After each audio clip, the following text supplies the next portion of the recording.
As-tu déjà remarqué à quel point le silence peut être effrayant? Lorsque tout bruit s'éteint autour de toi, il reste quelque chose d'inattendu, ton propre esprit, et c'est souvent lui qui fait le plus de vacarme. Le silence met à nu ce que tu essaies de fuir, l'inquiétude, la mémoire, les émotions non résolues. Alors, naturellement, tu le repousses. Pourtant, c'est ce même silence qui détient la clé de ta libération. Dans la tradition bouddhiste, le silence n'est pas un vide, mais une présence. Il est comme une rivière tranquille où les remous de ton mental finissent par se déposer. Mais pour y plonger, il faut d'abord traverser cette peur sourde, ce vertige du vide, qui semble parfois insupportable. Aujourd'hui, je vais t'accompagner sur ce chemin. Ensemble, nous allons explorer pourquoi le silence intérieur réveille la peur, et surtout comment l'apprivoiser jusqu'à en faire ton plus fidèle allié. Ce voyage, s'il est sincèrement vécu, peut transformer ta manière de voir la vie, d'habiter ton esprit et de ressentir ton corps. Avant d'aller plus loin, je t'invite à t'abonner à cette chaîne pour continuer ce chemin de sérénité et à écrire en commentaire une simple phrase « J'accueille le silence ». C'est une façon de déposer ton intention et de t'ouvrir à ce que tu vas découvrir. Reste bien jusqu'à la fin, car ce que tu entendras pourrait changer à jamais ton regard sur le silence et sur toi-même. Dans le Dhammapada, il est dit « Plus grand que la victoire sur 1000 batailles est la victoire sur soi-même ». Et cette victoire commence souvent dans le silence. Pour les maîtres bouddhistes, le silence n'est pas une absence de son, mais une qualité intérieure, un espace vivant où l'esprit cesse de se disperser. Dans les monastères anciens, les disciples étaient initiés à des périodes de silence prolongées, non pas pour échapper au monde, mais pour apprendre à voir le tumulte de leur propre mental. Le silence devenait un miroir. Et comme tout miroir, il révélait à la fois la beauté et l'ombre. Aujourd'hui, dans nos sociétés bruyantes, ce silence a perdu son sens. Nous avons peur de lui comme on craint un étranger. Nous le remplissons de musique, d'images, de paroles, parce qu'il nous confronte à ce que nous ne voulons pas voir. Le vide, l'angoisse, la fragilité de notre ego. Pourtant, c'est précisément dans ce face-à-face que commence l'éveil. Les anciens maîtres comparèrent le silence à une montagne immobile. Les vents soufflent, les orages passent, mais la montagne demeure. Ainsi est l'esprit entraîné par la méditation. Il devient stable, enraciné, paisible. C'est ce chemin que nous allons explorer ensemble, pas à pas. As-tu déjà remarqué que, lorsque le monde extérieur se tait, c'est souvent ton monde intérieur qui se met à crier le plus fort? Dans le silence, l'écho de tes pensées devient brutalement plus net. Tu entends ce que tu fuyais. Tu ressens ce que tu avais enfoui. Et c'est là que naît la peur. Pourquoi donc ce silence intérieur réveille-t-il de tels vertiges? Parce qu'il est un miroir. Un miroir sans phare, sans maquillage, sans distraction. Dans ce miroir, tu ne vois pas seulement ta paix, tu vois aussi tes blessures. Tu ne perçois pas seulement ton âme tranquille, tu perçois aussi ton ego inquiet. Le silence met en lumière ce que tu caches, et cette lumière peut d'abord brûler. Dans la sagesse bouddhiste, cette peur est naturelle. Elle est comme la brume du matin, dense au premier regard, mais destinée à se dissiper avec le soleil de la conscience. Les maîtres enseignaient que, pour avancer vers la sérénité, il ne faut pas éviter la peur du silence, mais la traverser, comme on traverse une rivière glaciale pour atteindre l'autre rive. Ton esprit, habitué au bruit, se sent nu dans le silence. Depuis l'enfance, on t'a appris à remplir chaque espace. Conversation, écran, musique, occupation. Le bruit est devenu un refuge, une armure. Alors, quand il disparaît, l'ego tremble. Il se demande « Qui suis-je sans mes histoires? Qui suis-je sans mes distractions ?» Et cette question pourtant est le début de l'éveil. Le Bouddha disait que l'esprit est semblable à un singe ivre, toujours agité, sautant d'une branche à l'autre. Le silence agit comme une cage douce mais ferme. Soudain, le singe ne peut plus s'échapper. Alors il crie, il se débat, il provoque des tempêtes intérieures. Mais si tu restes, si tu observes, tu verras que ces cris s'apaisent. L'esprit finit par se calmer, comme un enfant qui s'endort après ses pleurs. Cette peur du silence, en réalité, n'est pas un ennemi. Elle est une porte. Elle te montre la profondeur de ton attachement au bruit, à l'agitation, à ton identité construite. Elle révèle ce que tu redoutes de rencontrer, ta vulnérabilité, ton vide, ton impermanence. Mais derrière cette peur se cache une promesse, celle de la paix véritable. Imagine une montagne. Le vent souffle fort, les orages grondent, mais la montagne demeure. Ainsi est l'esprit entraîné au silence, immobile, solide, enraciné. Pourtant, pour devenir montagne, il faut accepter d'être d'abord une vallée traversée par des tempêtes. Le chemin du silence est ce passage. Lorsque tu commences à méditer, tu crois souvent que tu échoues parce que tes pensées fusent. Tu te dis « je n'arrive pas à faire le vide ». Mais en réalité, c'est cela, la rencontre avec le silence, voire le vacarme intérieur. Le silence n'est pas l'absence de pensée, c'est la conscience qui observe les pensées sans s'y accrocher. Petit à petit, cette observation transforme ton rapport à toi-même. Tu n'es plus prisonnier de tes émotions, tu les vois passer comme des nuages. Tu n'es plus englouti par ton mental, tu deviens le ciel qui l'abrite. Et dans ce ciel vaste, un espace nouveau s'ouvre, un espace de liberté. La psychologie moderne rejoint ici la sagesse ancienne. Les chercheurs parlent de l'espace de pleine conscience, cette capacité à voir une émotion sans s'y identifier. Mais là où la science décrit, le bouddhisme invite à vivre. Le silence devient une pratique quotidienne. S'asseoir, respirer, écouter, accueillir. Il ne s'agit pas de combattre la peur du silence, mais de l'apprivoiser, comme on apprivoise un animal sauvage, avec patience, respect, constance. Plus tu t'assieds dans le silence, plus il devient familier. Plus il devient familier, plus il révèle ses trésors. D'abord, il te montre tes blessures. Ensuite, il t'offre ses guérisons. La guérison commence par l'acceptation. Le silence est comme une eau claire. Si tu y plonges tes blessures, elles commencent à se laver, à se purifier.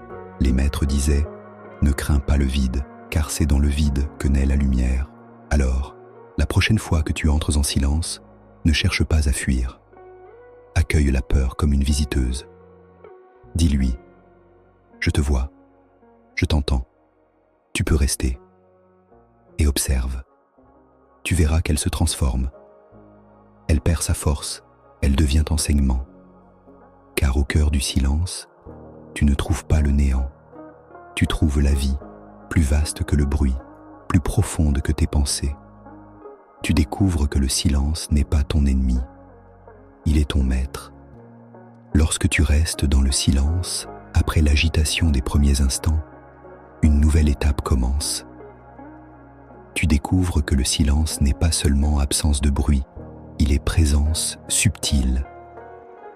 Mais pour y accéder, il faut franchir plusieurs portes intérieures. La première est celle de l'impatience, celle de ton esprit habitué au mouvement réclame vite une récompense, un apaisement immédiat, une vision, une sensation extraordinaire. Mais le silence ne se révèle pas à la hâte. Il est comme une graine que tu plantes dans la terre. Si tu la forces à germer, tu la détruis. Si tu l'arroses doucement chaque jour, elle se transforme en arbre majestueux.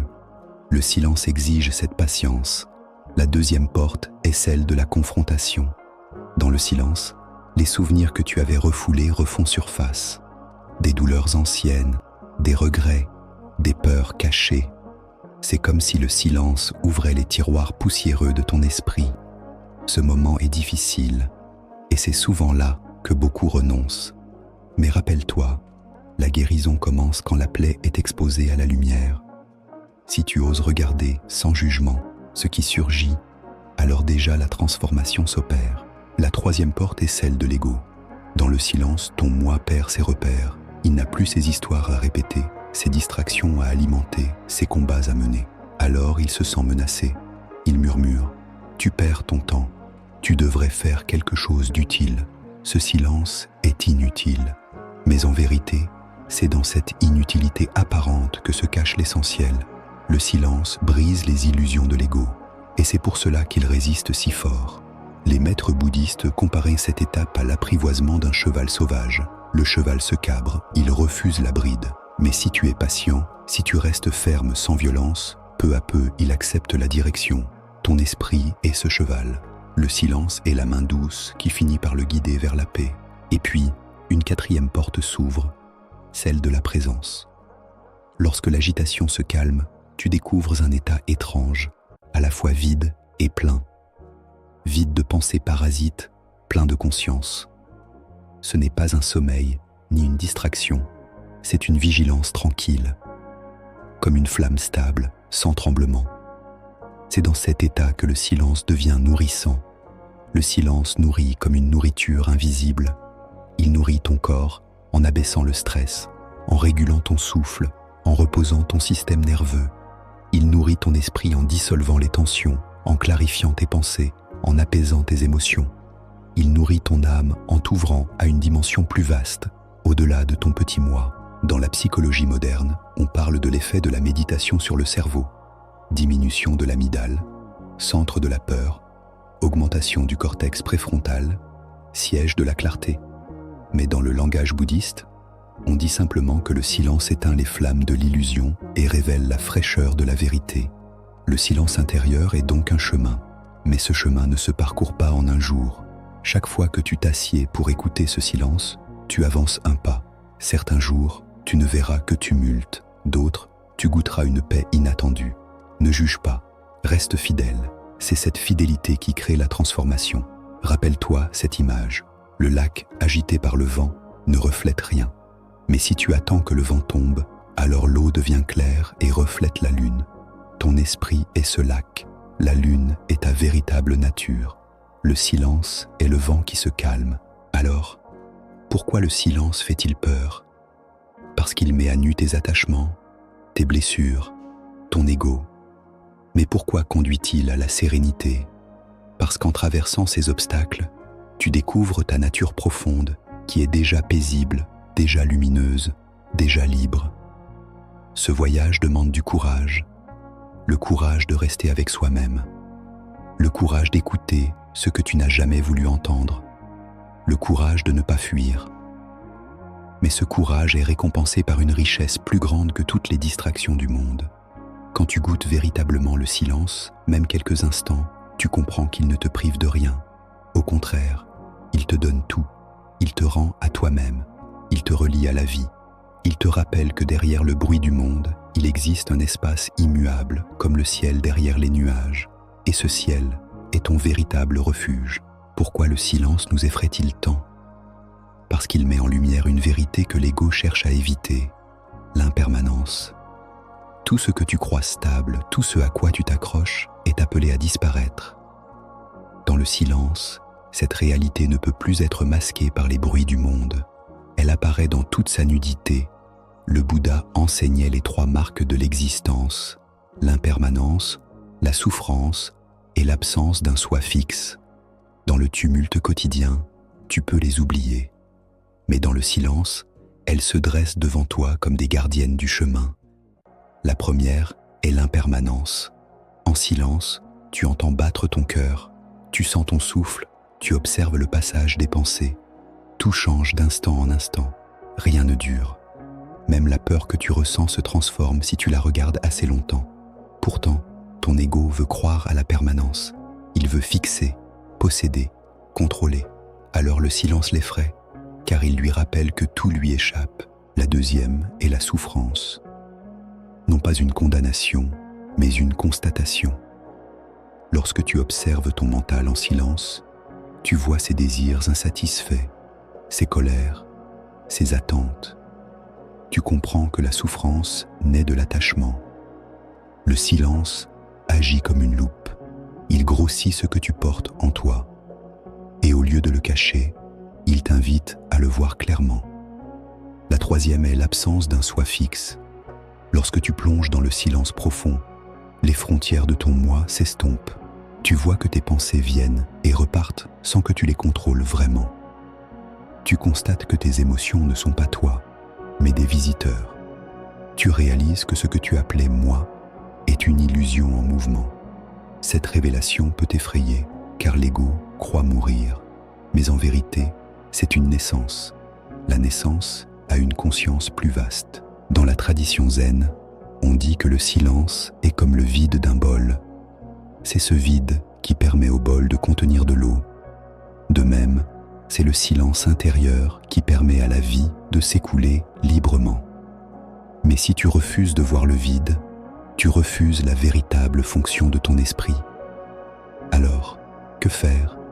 Fuir encore vers le bruit, vers les distractions, vers les illusions, ou rester et observer?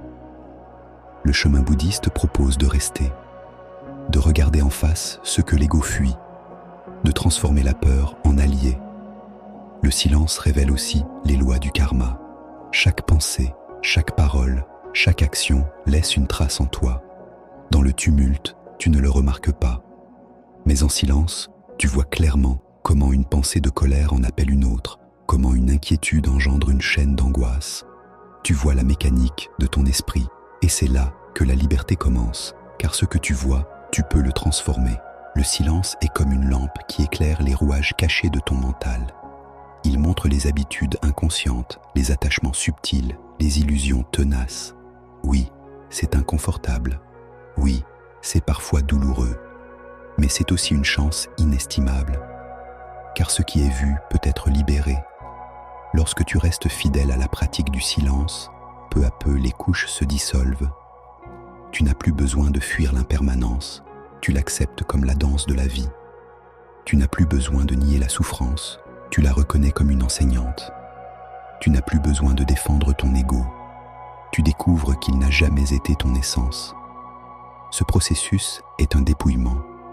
Le silence te dépouille de tes illusions, de tes attachements, de tes masques. Il peut sembler que tu perdes quelque chose, mais en réalité tu gagnes ce qui est le plus précieux, la liberté intérieure. Le silence, lorsqu'il est prolongé, révèle un autre visage, celui du vide. Et c'est peut-être là que réside la peur la plus profonde, car le vide semble être une menace pour l'ego. Il se dit, si je disparais dans ce silence, que restera-t-il de moi? Mais ce que l'ego appelle le vide, les maîtres l'appellent la vacuité. Et la vacuité n'est pas le néant, elle est l'espace vivant dans lequel tout peut apparaître et disparaître, comme le ciel qui contient les nuages, comme l'océan qui contient les vagues. Le silence, lorsqu'il devient vacuité, n'efface pas ton être, il révèle ta véritable nature. Pourquoi alors ce vide fait-il si peur? Parce que nous avons construit toute notre identité sur l'idée d'un moi solide, permanent, séparé. Dans le silence, cette illusion se fissure. Tu vois que tu n'es pas ton corps, car ton corps change. Tu vois que tu n'es pas tes pensées, car elles vont et viennent. Tu vois que tu n'es pas tes émotions, car elles se transforment sans cesse. Alors la question surgit, qui suis-je vraiment? Ce vertige est inévitable, mais il est aussi le seuil d'une transformation. Car derrière l'illusion du moi, il y a la conscience pure, vaste, sans limite. Ce que tu es véritablement n'a pas besoin d'être défendu, car il ne peut pas être détruit. C'est comme le ciel. Les nuages le traversent, mais il demeure intact.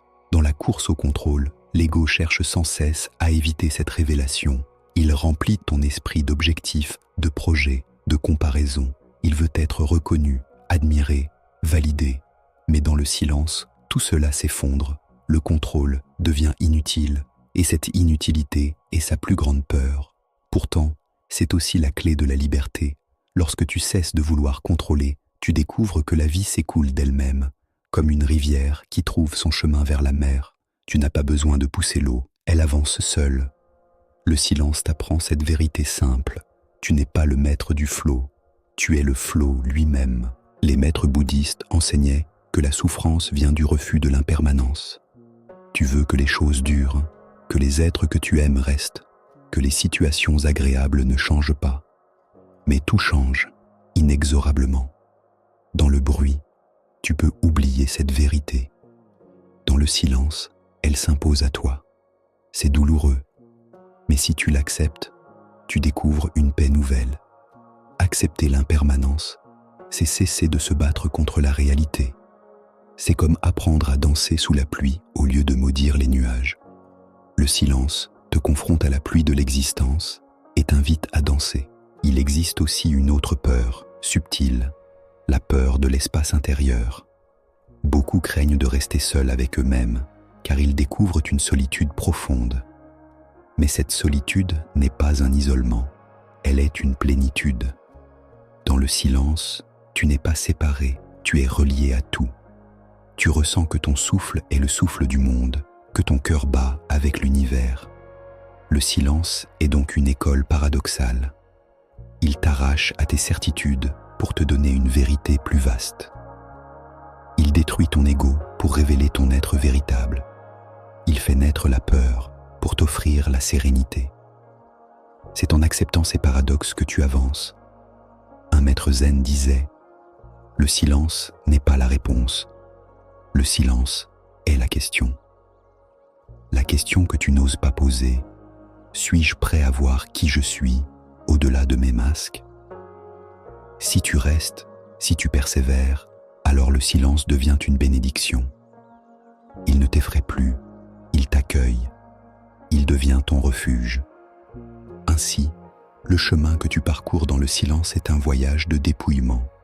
Tu perds ce que tu croyais être toi et tu gagnes ce que tu es vraiment. Tu abandonnes les illusions et tu trouves la vérité. Tu traverses la peur et tu découvres la sérénité. Et à mesure que tu avances, tu comprends que le silence n'est pas une absence. Il est la musique la plus profonde, la musique de ton être, la musique de la vie, la musique de l'univers. Une musique que seuls les cœurs ouverts peuvent entendre. Tu as compris, à travers ce cheminement, que le silence n'est pas seulement une absence de bruit, mais une présence, un maître, une porte. Pourtant, il ne suffit pas de le comprendre avec l'esprit. Il faut l'expérimenter.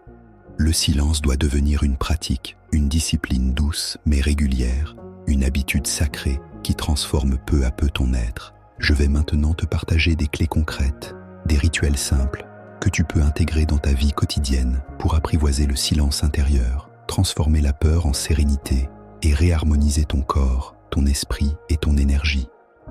Chaque matin, avant d'ouvrir ton téléphone, avant de parler, avant même de te lever complètement, accorde-toi quelques minutes pour t'asseoir en silence. Tu n'as pas besoin de posture compliquée.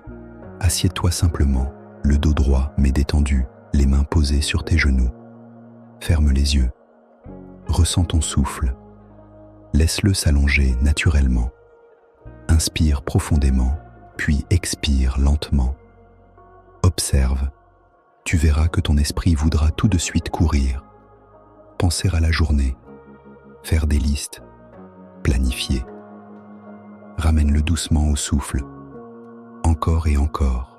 Commence avec 5 minutes. Puis, peu à peu, allonge à 10, puis à 15 minutes. Ce moment est une offrande que tu fais à toi-même. Il établit ta journée sur une base solide. Tu n'es plus immédiatement happé par le bruit du monde. Tu commences ta journée depuis un espace intérieur stable. Le silence intérieur peut être nourri par une pratique très simple. Écouter. Pas écouter pour répondre, pas écouter pour juger, mais écouter pour entendre vraiment. Choisis un moment dans ta journée où tu n'as rien à faire. Arrête-toi. Ferme les yeux si tu veux. Et écoute les sons autour de toi, le vent, les oiseaux, les voitures, les voix, mais ne nomme rien. Écoute seulement. Laisse les sons entrer et sortir comme des vagues, puis dirige ton écoute vers l'intérieur. Ton souffle, le battement de ton cœur, les mouvements subtils de ton corps. Tu découvriras que le silence n'est pas absence de son, mais ouverture totale à ce qui est. Cet exercice développe une attention profonde et calme ton mental. Dans la tradition bouddhiste, les mantras sont des clés vibratoires. L'un des plus puissants pour apprivoiser le silence est le mantra Om Shanti, Shanti Shanti. Om est le son primordial. Shanti signifie paix. Répétez 3 fois, il apaise le corps, l'esprit et l'âme. Assieds-toi confortablement. Inspire profondément. À l'expiration, prononce lentement Om Shanti, Shanti, Shanti. Laisse la vibration résonner dans ta poitrine. Répète ce mantra plusieurs fois. Tu sentiras peu à peu une détente profonde, comme si le silence intérieur prenait corps en toi. Une autre pratique essentielle est la respiration consciente. Lorsque la peur surgit dans le silence, ton souffle se bloque, se fait court, irrégulier. En ramenant ton attention au souffle, tu apaises immédiatement ton système nerveux. Essaie cette respiration simple. Inspire sur 4 temps. Retiens ton souffle sur 2 temps. Expire sur 6 temps. Par exemple, inspire 1, 2, 3, 4. Retiens 1, 2. Expire 1, 2, 3, 4, 5, 6. Répète plusieurs cycles. Tu sentiras la peur se dissoudre peu à peu dans un calme doux. Depuis des millénaires, les traditions bouddhistes et ayurvédiques utilisent certaines plantes pour soutenir la méditation et le repos intérieur. La lavande, par exemple, apaise le système nerveux et facilite la détente. La camomille calme les tensions. Le basilic sacré, ou tulsi, est considéré comme une plante spirituelle, ouvrant le cœur et clarifiant l'esprit. Tu peux boire une infusion de ces plantes avant de t'asseoir dans le silence. Ce simple geste crée un rituel sacré. Tu dis à ton corps, « Je vais entrer dans un espace particulier, aide-moi à m'y préparer. » Le silence intérieur n'est pas réservé à l'assise. Tu peux l'inviter dans tes mouvements, notamment à travers la marche méditative. Choisis un lieu calme. Marche lentement, plus lentement que d'habitude. À chaque pas, sois conscient de ton pied qui touche le sol, de ton souffle, de ton corps qui avance. Ne cherche pas une destination. La marche elle-même est la pratique. Tu verras qu'après quelques minutes, ton esprit ralentit. Tes pensées perdent de leur intensité. Tu découvres une paix mobile, un silence en mouvement. Lorsque tu pratiques le silence, tu rencontreras des résistances. Ton mental te dira « Je n'ai pas le temps ». Ton corps te dira « C'est inconfortable ». Ton ego te dira « Cela ne sert à rien ». Reconnais ces voix, mais ne les crois pas. Elles sont les gardiennes du seuil. Elles apparaissent parce que tu es sur le point de franchir une étape. Rappelle-toi que chaque maître, chaque pratiquant est passé par là. Tu n'es pas seul. La clé est la persévérance douce.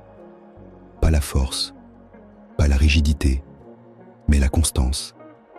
Même quelques minutes par jour, pratiquées avec sincérité, ouvrent des portes immenses. Le soir, avant de dormir, accorde-toi à nouveau quelques minutes de silence. Éteins les écrans, baisse les lumières. Assieds-toi, respire. Laisse défiler ta journée comme un film. Ne juge pas. Regarde seulement. Puis dépose tout. Remercie pour ce qui a été. Pardonne ce qui doit l'être. Offre-toi au silence comme à un océan qui t'accueille. Tu verras que ton sommeil sera plus profond, ton réveil plus léger. Le silence devient alors une transition naturelle entre tes journées et tes nuits, entre l'agitation et le repos. À chaque fois que la peur surgit dans le silence, change ton regard. Ne dis pas « Je dois éliminer cette peur ». Dis plutôt « Cette peur est un enseignement ». Demande-toi « Que cherche-t-elle à me montrer ? Quelle partie de moi a besoin d'attention ?» La peur devient alors une messagère. Elle te révèle tes attachements, tes illusions, tes blessures. En l'écoutant avec compassion, tu commences déjà à les guérir. La peur perd son pouvoir. Elle devient un pont vers la sérénité.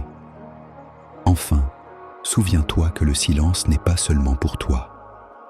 Lorsque tu cultives le silence intérieur, tu offres aussi la paix à ceux qui t'entourent. Ton énergie change, ton regard s'adoucit, ta présence devient apaisante. Le silence se transmet comme un parfum discret. Tu deviens une source de calme dans un monde agité. Ainsi, les pratiques du silence ne sont pas compliquées. Elles sont simples, accessibles à tous. Mais leur simplicité est trompeuse, car elle demande courage et fidélité. Si tu les intègres dans ta vie, elles transformeront ton être. Tu verras que la peur du silence n'est qu'un voile et que derrière ce voile se trouve la sérénité la plus profonde. Tu as parcouru un chemin intérieur. Tu as regardé en face la peur du silence. Tu as compris qu'elle n'était pas ton ennemi, mais une porte. Tu as vu que le silence met à nu les illusions de l'ego, qu'il révèle tes blessures, mais aussi qu'il détient la clé de ta guérison. Ce silence, au début, peut sembler lourd, étouffant, presque insupportable. Mais à mesure que tu restes, que tu observes, que tu respires, il se transforme. Il cesse d'être une absence, il devient une présence. Il cesse d'être un vide, il devient une plénitude. Il cesse d'être une menace, il devient un refuge. Le silence est le miroir de ton être véritable. Il te montre ce que tu caches et ce que tu es déjà. Il te rappelle que derrière le tumulte de tes pensées, il existe un espace vaste et paisible qui ne peut être détruit par aucune peur, par aucun attachement, par aucune illusion. Cet espace, c'est ta nature profonde. Le Bouddha disait que la paix ne vient pas de l'extérieur, mais de l'intérieur. Elle ne dépend ni des bruits, ni des circonstances, ni des autres. Elle dépend de ta capacité à t'asseoir en silence, à regarder, à accepter, à accueillir. Aujourd'hui, tu sais que la peur du silence n'est qu'une étape, comme une brume du matin qui cache la montagne. Si tu restes, la brume se lève et la montagne apparaît dans toute sa grandeur. Cette montagne, c'est ton esprit stable, enraciné, paisible. Rappelle-toi, chaque fois que tu oses entrer dans le silence, tu avances vers la sérénité. Chaque respiration consciente est une graine de paix plantée dans ton cœur. Chaque moment de silence est une offrande que tu fais à ta vie et à la vie des autres. Avant de conclure, je veux te laisser une question, une invitation à la méditation. Et si le silence que tu crains tant était en réalité la voix la plus fidèle de ton âme? Pose-toi cette question chaque fois que la peur surgit. Elle te guidera comme une lampe dans la nuit. Si tu as senti dans ce voyage une résonance en toi, je t'invite à t'abonner à cette chaîne pour continuer à marcher ensemble sur le chemin de la sérénité bouddhiste. Et partage en commentaire cette phrase simple. Je choisis la paix dans le silence. C'est une manière de sceller ton intention et d'honorer ce que tu as découvert. Le silence intérieur n'est pas une absence. Il est la plus grande des présences. Et à travers lui, tu n'es jamais seul. Tu es relié à toi-même, aux autres, à la vie, à l'univers tout entier. Souviens-toi, de la peur à la sérénité, il n'y a qu'un pas. Ce pas, c'est le silence.